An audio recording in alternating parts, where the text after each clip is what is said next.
கரூர், திருச்சி, திண்டுக்கல், குறிப்பா திண்டுக்கல், இந்த திருப்பூர் மாவட்டத்தோட தாராபுரம், உடுமலைப்பேட்டை, மடத்துக்குளம் இந்த பகுதியெல்லாம் மழை எதிர்நோக்கி கொண்டிருக்கிறார்கள். இந்த இடத்திற்கான மழைப்பொழிவு நாளை இரவு நாளை இரவு வந்து தொடங்கிடும் தூறல் சாரலா. இப்போ டெல்டாவில் தூறல் சாரல் இருக்கு. அதே போல டெல்டாவில் மழை தொடங்கும் பொழுது அங்கே தூறல் சாரல் தொடங்கிடும் நாளை இரவு. 17ஆம் தேதி திங்கட்கிழமை லேசான மிதமான மழையாக மாறிவிடும் மேற்கு மாவட்டங்களுக்கு.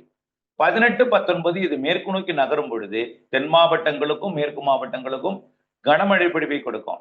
ஆனா அவங்களோட எதிர்பார்ப்பு என்னன்னா ஏரி குளங்களை நிரம்பணும். நிரம்பினால்தான் நம்ம விவசாயத்தை தொடக்கலாம். தண்ணியே இல்லாம நம்ம விவசாயத்தை தொடக்க முடியாது.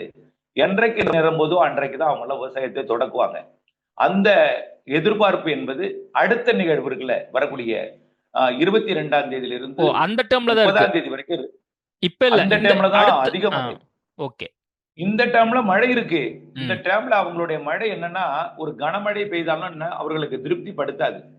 அவர்களுடைய எதிர்பார்ப்பு என்னவா இருக்குன்னா ஏரியும் குளமும் நிரம்பணும்.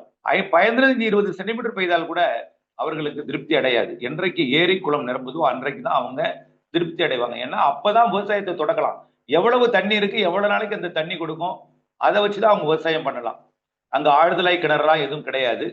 அதனால அவர்களுக்கு மழை உண்டு. கனமழை இருக்கும், மிதமான மழை இருக்கும், சற்று கனமழை இருக்கும், மிக கனமழை பொழிவு கூட ஓரிடங்கள்ல இருக்கும்.